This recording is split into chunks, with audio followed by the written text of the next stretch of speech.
오늘 말씀의 주인공은 요셉입니다.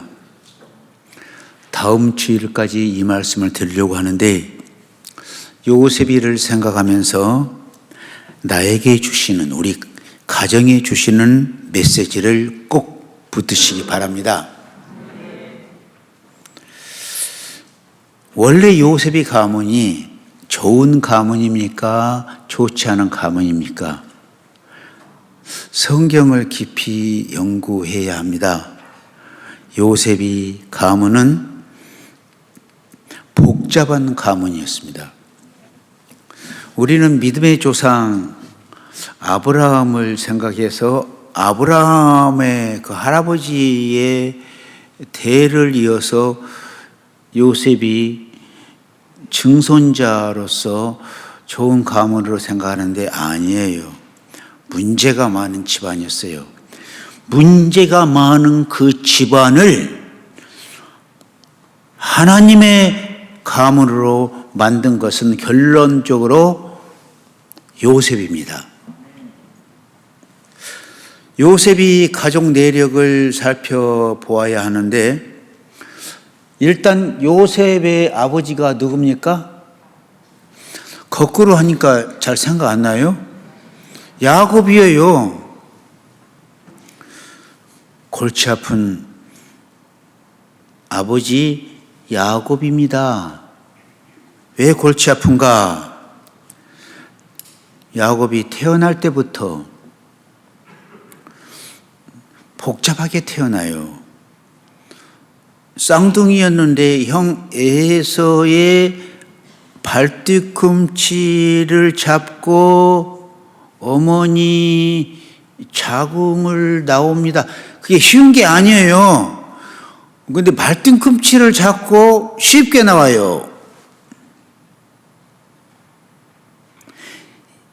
곰곰이 생각해 봐야 합니다.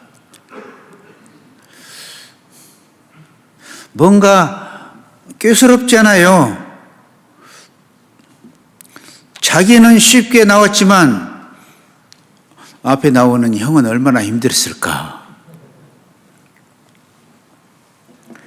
야곱의 이름의 뜻이 무엇인 줄 아세요? 아시죠? 성경에 나왔는데 발뒤꿈치를 잡은 자, 야곱이라는 이름의 뜻이 이 뜻이에요. 그 말은 사기꾼이라는 뜻이에요. 도둑놈이었어요. 아니나 다를까? 자라면서 팥죽 한 그릇에 형의 장자권을 빼앗아 갑니다. 시퍼렇게 눈 떠놓고 형을 속인 거예요. 그러나 장자권을 형의 마음대로 주고 뺏고 그러는 거 아니잖아요. 아버지의 도장이 들어가야 합니다. 장자권을 가지려면. 그런데 창세기 27장에 보면은 아버지가 노인이 되어 눈이 안 보여요. 눈이 멀어요.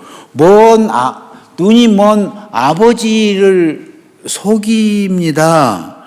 아버지를 속이고 장자가 되는 축복 기도를 받습니다. 그래서 더 이상 아버지와 살 수가 없잖아요. 그것이 밝혀질 것이 뻔한데 더 이상 형과 살 수 없잖아요. 그래서 멀리 멀리 떠납니다. 멀리 멀리 갔더니 조량하고 고나며, 이때 이 노래가 나왔어요. 이 찬송이. 사닥다리 베고 그 노래 나오잖아요. 멀리 멀리 떠나서 외삼촌 집에까지 가는데, 외삼촌 나반의 집에서도 사기꾼의 그 성향이 사라지지 않는, 거기서도 외삼촌을 속입니다.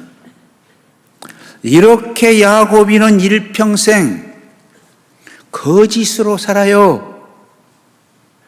알고 보니까 거짓의 영이 그 가문에 흐르고 있는 거예요. 아브라함과 이삭과 야고보에게 거짓의 영이 흐르고 있더라. 성경을 연구해 보니까 틀림없어요. 가문에 흐르는 무서운 영, 악한 영,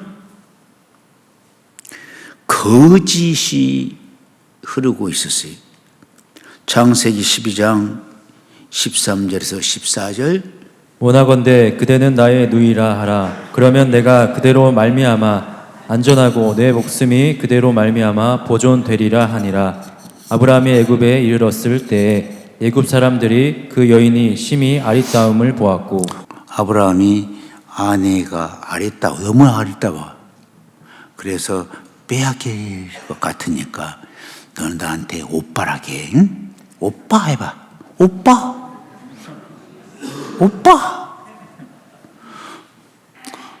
그때부터 오빠라고 요새 젊은이들이 남편한테 오빠라고 하잖아요.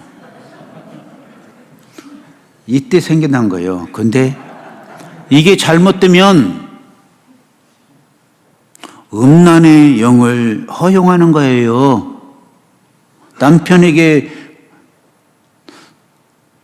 그것을 허가해 주는 거라니까. 잘 생각해야 합니다. 오빠라 하신 분이 있다면 이제 앞으로는 이 설교 듣고 오빠라 하지 마요. 여러분, 아내를 동생, 누이 동생으로 해라. 거짓이지, 거짓말이지. 어려우니까 그 고비를 넘기려고 아브라함뿐만 아니라 이삭도 똑같이 자기 아내를 누이라고 거짓말합니다. 거짓의 영이 흐른다니까요. 창세기 26장 7절 그곳 사람들이 그의 아내에 대하여 물음에 그가 말하기를 그는 내 누이라 하였으니 리브가는 보기에 아리따움으로 그곳 백성이 리브가로 말미암아 자기를 죽일까 하여 그는 내 아내라 하기를 두려워함이었더라. 세상에 자기 아내를 누이라. 블레셋 왕 아비멜렉 앞에서 자기의 여동생이라는 이삭이 그랬어요. 똑같이 요셉의 아버지 야곱에게 거짓의 음란의 영이 흐르고 있었어요. 창세기 29장 7절에 레아는 시력이 약하고 라헬은 곱고 아름다우니. 여러분, 아내를 묘사하기를 곱고 아름다우니, 아름다웠다는 말이 3번 나와요. 3대가 거짓과 미인 밝힘증, 미인이면은 환장을 해요, 이 사람들이. 잘생겼으면.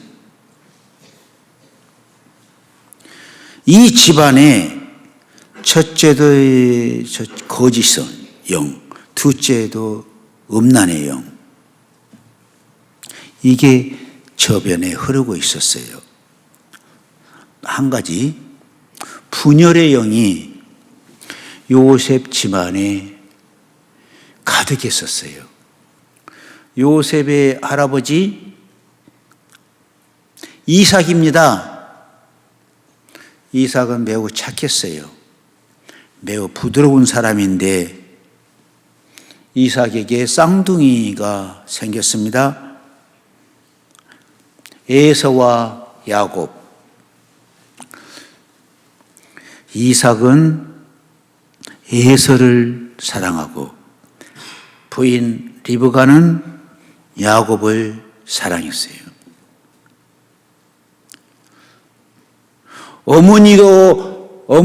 아버지도 편애를 하는 거예요.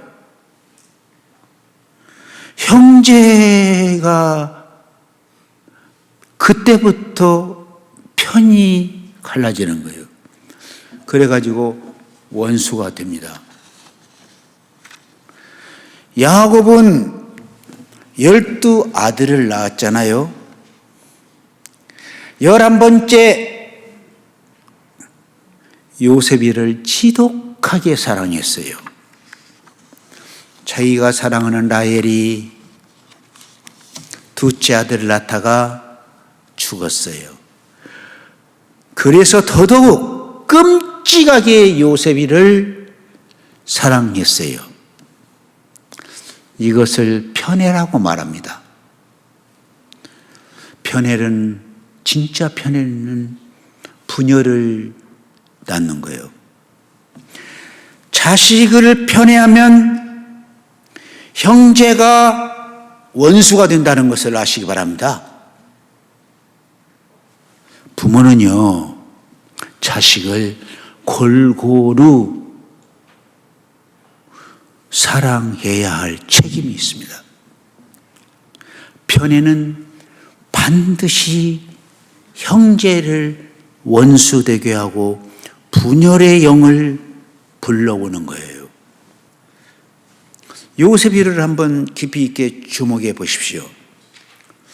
정말 거짓의 영, 음란의 영, 분열의 영에 의해서 가문의 흐름에 그 영에 쌓여서 혼자 이것을 뒤집어 쓰고 철저하게 망할 사람이 요셉 아닙니까? 노예로 팔렸어요. 집안 형제들이 미움의 대상이었어요. 형제들의 원수였어요. 그러한 요셉이 형제들에 의해서 죽은 거나 다름없어요. 노예로 팔린 것은 죽인 것이나 마찬가지. 아버지는 요셉이가 죽은 줄 알고 있었어요. 그런데 형제 중에 죽이면 뭐하냐? 팔아서 돈이나 받자. 그렇게 제안을 하니까 전체 형제들이 동의를 해가지고 돈 주고 노예로 팔아 넘긴 것 아닙니까? 그래서 노예가 된 거예요. 노예는 사람이 아닙니다. 노예는 주인의 소유입니다. 죽여도 아무 말할 수가 없어요. 그러니까 죽은 거나 마찬가지지. 요셉의 가문은 처참하게 이것으로 요셉이 노예 생활을 한 것으로 끝나는 줄 알았어요. 그런데 창세기 39장부터 등장하는 말이 하나 있습니다. 하나님께서 요셉과 함께 하시니, 따라서 해요. 하나님께서 요셉과 함께 하시니. 여러분, 창세기 39장부터 20번이나 반복해서 나오는 단어가 하나님께서 요셉과 함께 하셨더라. 성경 해석 방법론에 있어서 반복해서 나오면 강조법이에요. 말씀드렸잖아요. 여호와께서 요셉과 함께 하시니, 하나님의 영에 감동된 사람을 우리가 어떻게 하리요? 예? 하나님의 영에 감동된 사람을 어떻게 누가 해치리요? 못 해쳐. 범사에 형통케 하셨더라. 요셉에 대해서 이렇게 나와요. 요셉의 키워드는 하나님이 요셉과 함께 하시니입니다. 여러분, 하나님이 함께 하심을 느끼면서 사시기를 바랍니다. 금년 한 해 동안 하나님이 나와 함께 하신다. 느끼시고 사시기 바랍니다. 저의 간증이 하나 있습니다. 언젠가부터 하나님이 나와 함께 하심을 느끼며 목회 생활하고 있습니다. 남의 일이니까 아멘 안 해요?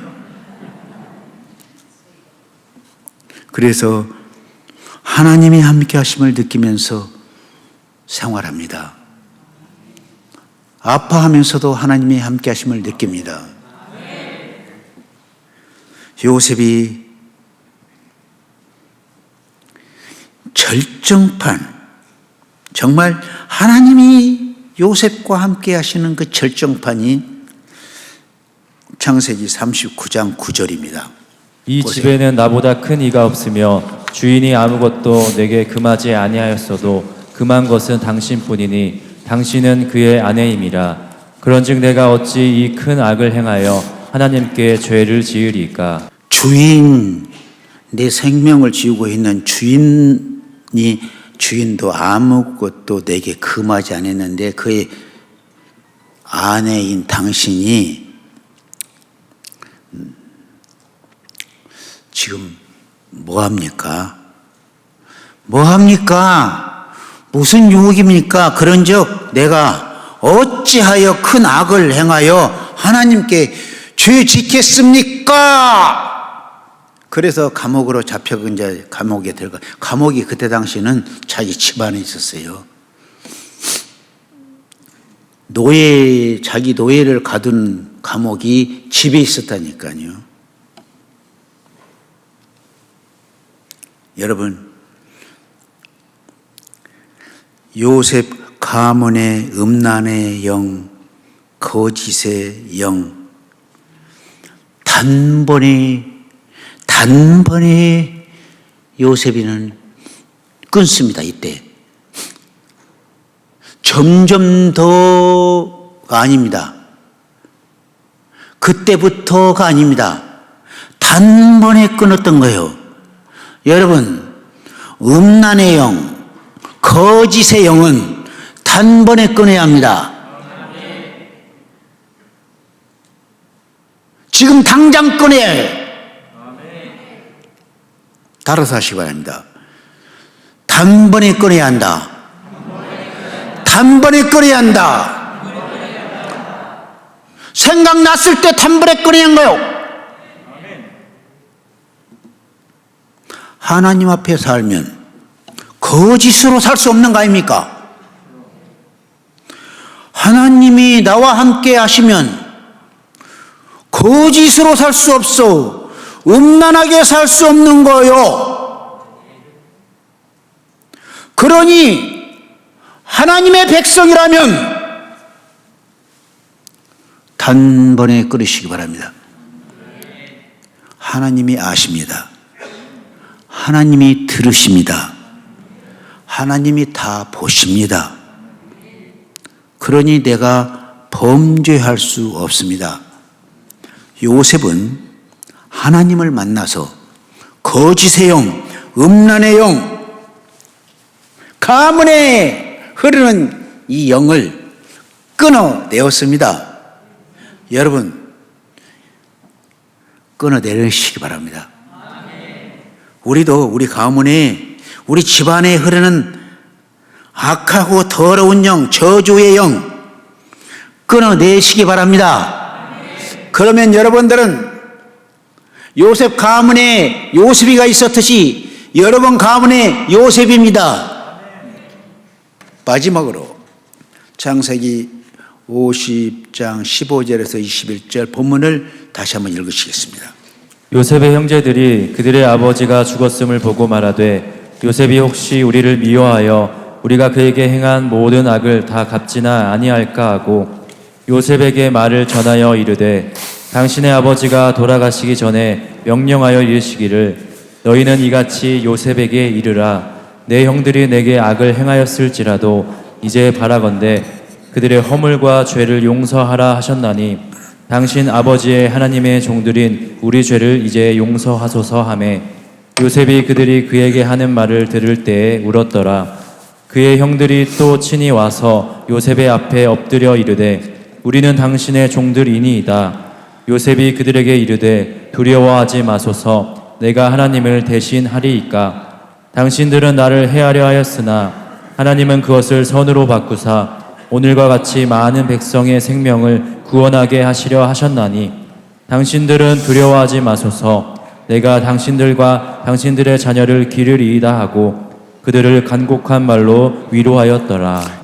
요셉이는 인격자 되어 형제들 어떻게 용서합니까? 자기를 노예로 판 사람들인데 일평생 고생시킨 사람들인데 그렇게 사랑받고 살았던 요셉이가 하루아침에 구덩이에 빠지고 거지보다 더한 노예가 됐는데 어떻게 용서해요? 그러나 인격자가 되어서 원한도 용서해요. 여러분, 용서하지 않으면 인격자가 될 수가 없어요. 이 땅에서 베인 것을 풀지 않으면 하늘에서도 막힌다고 했어요. 여러분, 하늘이 열리기를 원하십니까? 이 땅에서 베인 것을 푸시기 바랍니다. 이 땅에서 풀리면 하늘에서도 풀립니다. 이스라엘 역사는 요셉에 의해서 새롭게 쓰여지는 역사.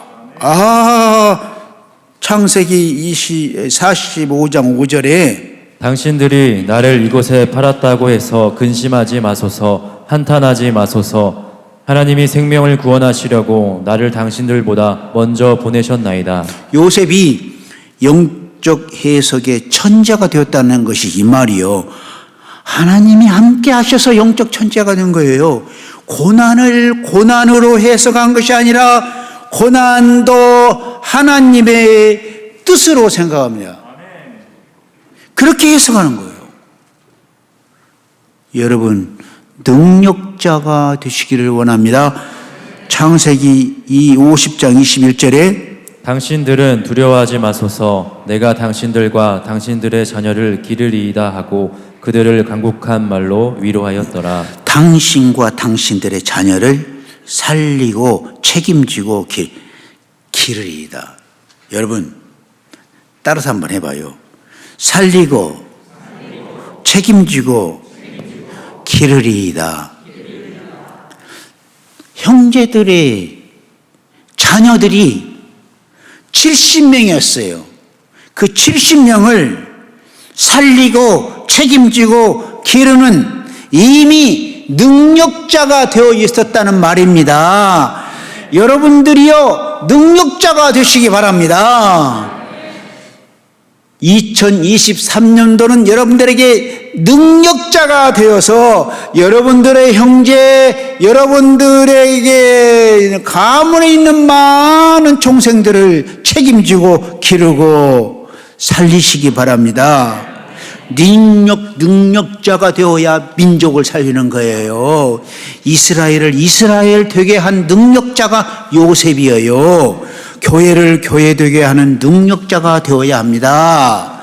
다음 세대를 이끄는 능력자가 서림교회에 많이 일어나기를 축복합니다.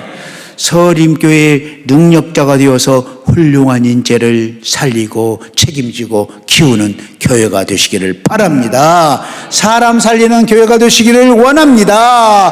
한국 교회가 한국을 빛내는 인재들을 발굴하고 키워내기를 원합니다.